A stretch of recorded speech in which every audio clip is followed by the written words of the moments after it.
Good morning, and thank you for giving me a piece of your day. I know everyone has a lot to do, so thank you very much for your time. My name is Maria Furtado. I'm the Executive Director of Colleges That Change Lives, which is a nonprofit organization with 44 small liberal arts colleges. And later in this presentation, I'll give you some information about how we came together and what we try to do as a group. What I'm hoping this morning is that I can give you a couple of different ways to look at how you present information to families and students.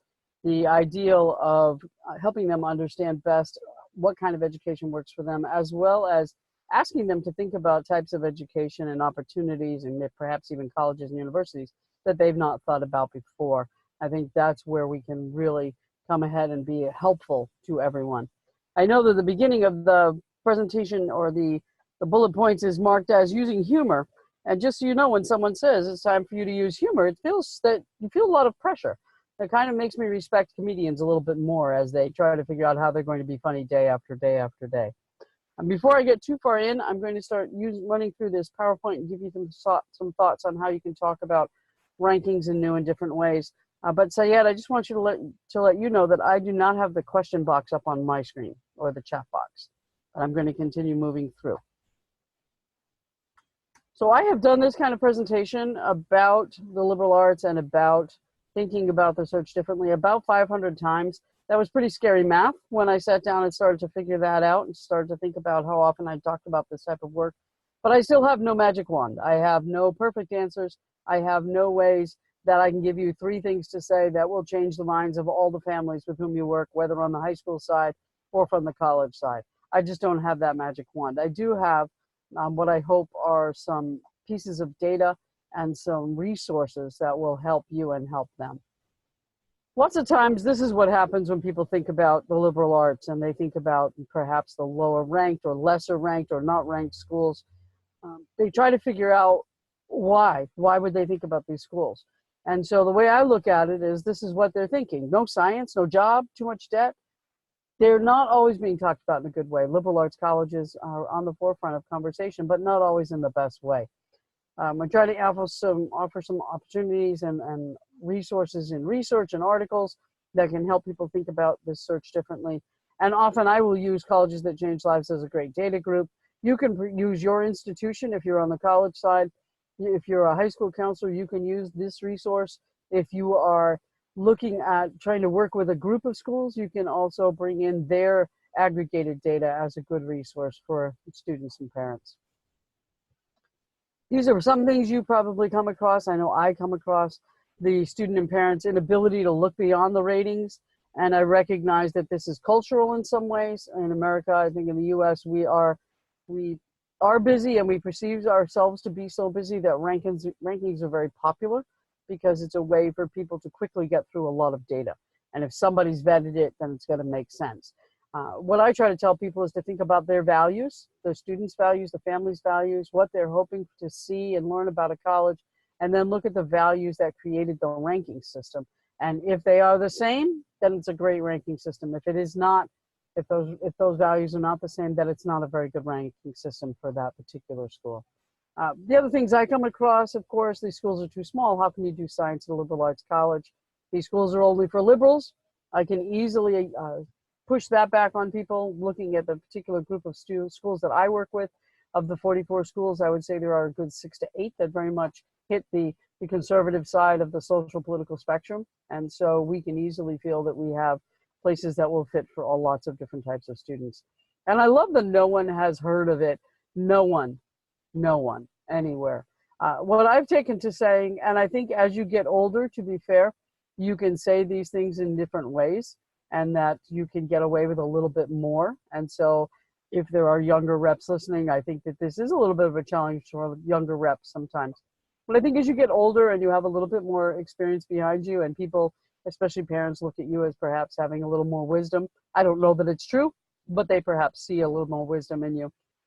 I find that I can use more humor, and what I've taken to saying is that it's very interesting that people have such confidence, such intellectual confidence. That whole idea that if you don't know the institution, no one does. No one anywhere. No med school admission person, no law school admission person, no grad school admission person, no employer anywhere knows the school. And I do think that that's an amazing confidence that people have. I've done this work for close to 25 years. And just 2 days ago, I was talking to a mom who happens to be president of a PTA at a school that I was doing a presentation for. And she told me where her son is going to go this upcoming year. And it's a school I've never heard of, but she loved it and her student loved it. And that's truly what mattered. And so it was nice for me to be reminded that I don't know them all either.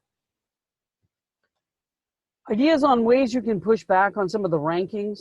I like to have people recognize what the rankings talk about, especially US News and World Report, kind of the big daddy in the room. Peer assessment is a big piece of what they do. Asking deans, VPs, presidents, provosts to rate other institutions, places they've never worked, places they've never attended, places they may or may not know well. So it becomes a little bit of a rolling reputational circle, I think. And then graduation and retention rate. Those are the two biggies. And I think the graduation and retention rate is a great question to ask, and to recognize that it's also reflective of who they are able to admit in their incoming pool. And I think it's important to recognize that schools that maybe take a chance on some students are therefore perhaps going to take a little hit on retention as well. And I think that we can recognize that that has value. It's easier to recognize it intellectually than it is emotionally when it's your own child. That's one of the things that I have noticed over the years. And again, this goes to the question of, are these values important for your family, for that student? I think that a lot of times the questions that they ask are trying to get to these values, but they don't necessarily get there with the types of questions that they ask. I've been using the Gallup-Purdue Index, often called the Gallup-Purdue Happiness Index. And what they tried to do was get a frame of reference on where people felt they were as human beings and as professionals. Were they happy with their lives? And to do that, they surveyed on the web 30,000 grads from US schools that had bachelor's degrees. And they tried to get a real sense of who they felt they were at that time in their lives. And they, as you can see, their survey clearly indicated it wasn't so much where you go as what you do while you're there. And this is a very common theme in the world of higher education. It is very much about what you do while you are there. Even the research that shows that some groups of students get a bigger push from graduating from a selective or highly selective institution, if after the first job, where they might get that bump from where they attended, after the first job, it's very much about what you did when you're looking for your second job. What did you do at the first job? And job 3 is very dependent on 2 and 1. And that comes through very clearly in what employers say about who they look for. It is rare, there are a few industries, but it is rare that employers focus on specific institutions as they recruit, especially for young employees. And then I think that idea of return on investment is important. That idea that we're going to invest as a family a large amount of money. My student is going to invest as a human being a lot of energy, time and sweat and tears on occasion in getting this education. Is it really going to put them in a position where they are able to pursue their passions? Are they going to lead healthy, fulfilling lives? And so to do that, they tried to look at what specific experiences mattered. What did alumni say that was consistent about their experience? And again, the type of school that people went to, public, private, large, small, very selective, not selective, it was not necessarily the be-all, end-all. It was really about the experience they had. So this is what I have used recently. And when I do a presentation, I read these. I don't read much when I do presentations, but I do read these. And if a person could agree with these statements, if they felt that these values, these experiences were important to them during their college experience, they were much more likely to say that they felt they had had a good experience, it had been worth the time, the money, the energy, the sweat, the tears, and they were happy human beings and they were happy professionally. And so what I've tried to do with families is ask them to turn this around and say, how can I use these criteria, or not these criteria, but these data points with my search? How can I look at this? And one of the ways is to flip them over into questions about colleges.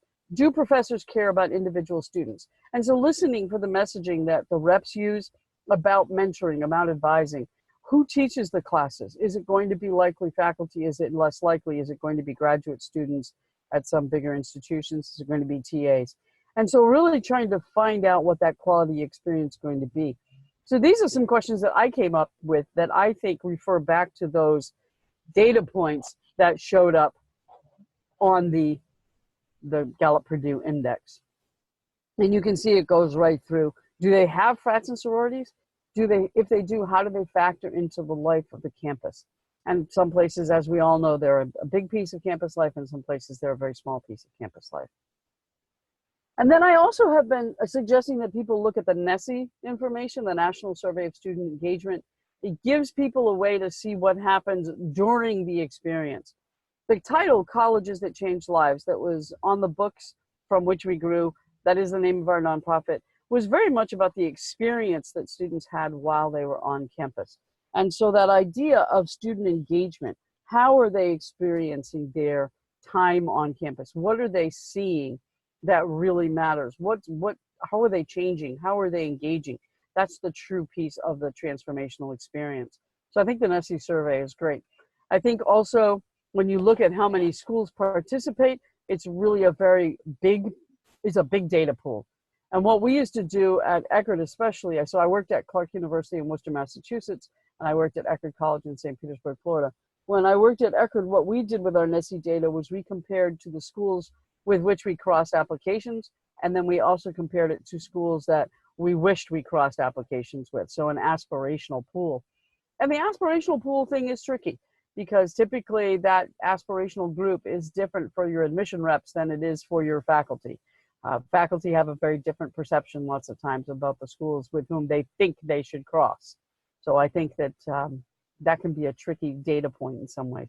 But I think that you can use NSSE survey, if your school does NSSE survey, to really get a sense of what's happening on your campus, and then to offer that to families and students as a way to evaluate what they may experience while they are on campus, exploring through the educational process at your institution.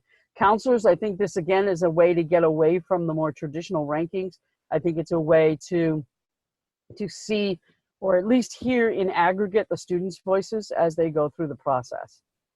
They were looking at educationally effective practices. And my apologies if this is something you're very familiar with, but I think it's worthwhile looking at student-faculty contact, active learning, prompt feedback, time on task, high expectations, cooperation among students, respect for diverse talents and ways of learning. When you look at what employers are asking, what they want to see in young employees, these are very much the things that they look for. They want people who can work with others, who work collaboratively, who can see new solutions, who are active learners, who are active thinkers, who are good thinkers, creatively, critically, are able to communicate amongst a group of people who think like them, as well as a group of people who think differently. So I think these educationally effective practices are actually in a lot of ways life effective practices. And again, it's something that I can say as I get older and theoretically more mature and go through this process with families and students. NSSE Benchmarks, they really wanted to see how students were challenged. Did they get a chance to do collaborative learning, to have faculty-student interaction, enriching educational experiences? Whether it was a research project, whether they were in a play, whether it was a collaborative, long-term direction where they were building an art project together, or they were doing some research in the sciences, and that supportive piece. And supportive is a tricky word, because sometimes families hear supportive and hear, you will take care of my child. And in many ways, the colleges will, but supportive, it also means that they're going to see a student's talents and try to draw them out and see where they're challenged and try to help fix, not fix, but support those challenges. I did a little bit with first year student correlation, student engagement correlation, and this chart's a little bit small, but I'm happy to share this PowerPoint with anybody who wants it. But you can see that if students engage, they are more likely to retain.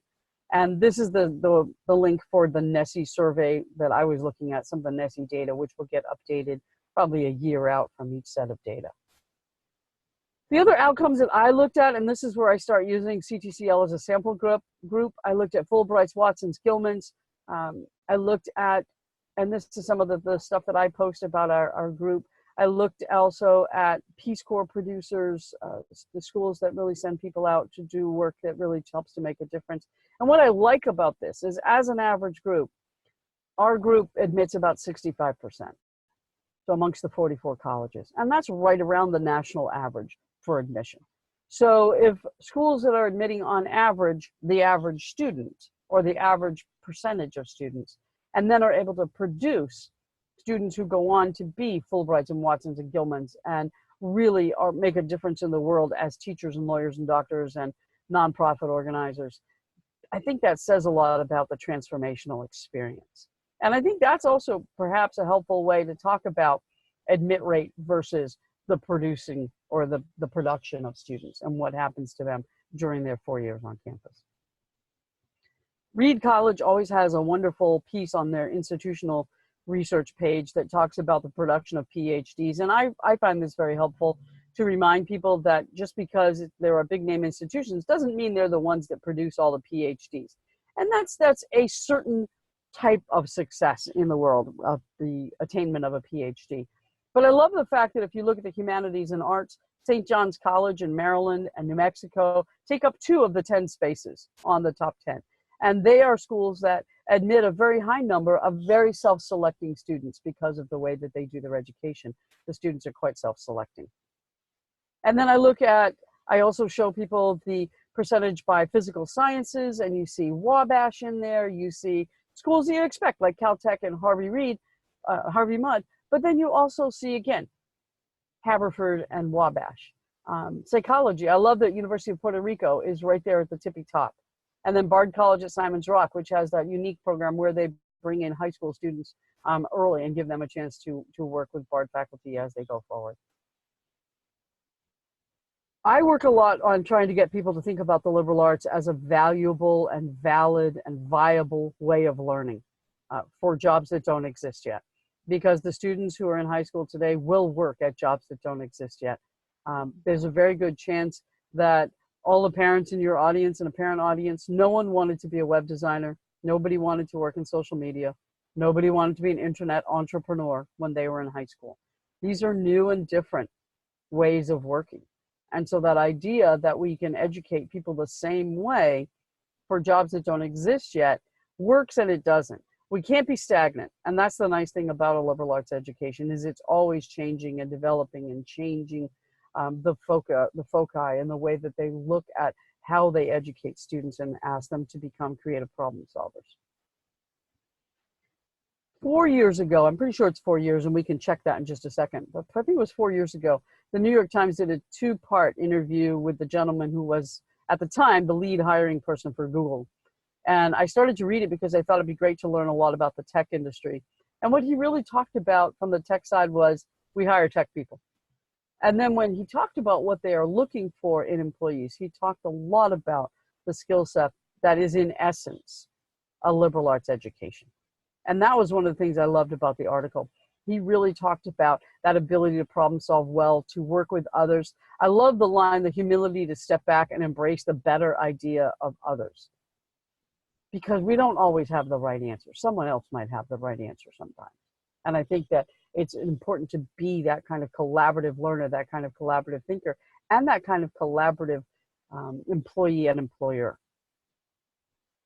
Lots of families worried about the idea of their humanities students getting jobs and all of the, my child will be a barista and live in my basement. Not always, not necessarily.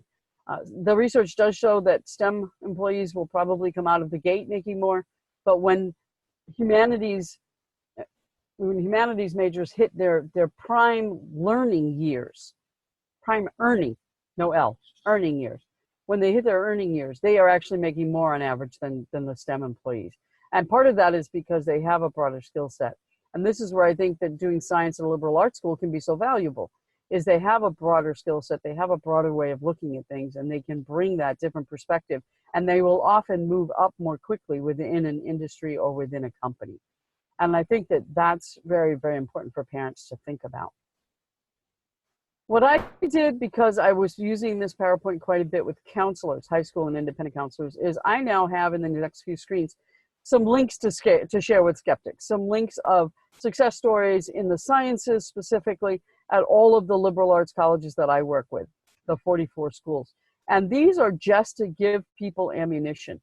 They're a way for a counselor or even a rep to say, here's a great idea about here's a great reputational story. Here's what this student has done. This is what these faculty do. And the idea, again, was to give resources for everybody. I'm going to run through quickly what Colleges That Change Lives is, so you have a framework. We are a nonprofit organization that has 44 member colleges in 25 states. Our goal is to push back on the frenzy, to get people to think about the search in a bigger and more expansive way, to de-stress, to help families think about this process and students to think about this process in a bigger way, to talk about the liberal arts clearly, and of course, as you're all thinking, to support the member colleges and universities. That's our overall group. We have 2 public institutions, 42 private institutions. And this is our general timeline. We started in 96 with the first version of the book. We started working together in 1998. So we're going into our 22nd year, sort of, because it took a couple of years for us to kind of get our work together, and then our 20th active year working together. And we work around the country and occasionally internationally. Schools will travel together internationally. There have been 4 versions of the book, and each of our members was profiled in at least one version of the book, and most of the schools were profiled in 2 or 3 versions of the book. And then these are our programs that we do to give you a sense of where we go and how we try to get the message out across the U.S. As I said, we have a small subset of schools that travel to Asia most years, and then we have in the past had a small subset of groups that have traveled to Latin America. I'm going to leave my contact information up, and I'm going to mess with my computer just a little bit to see if I can get myself to the location that has the questions and see if I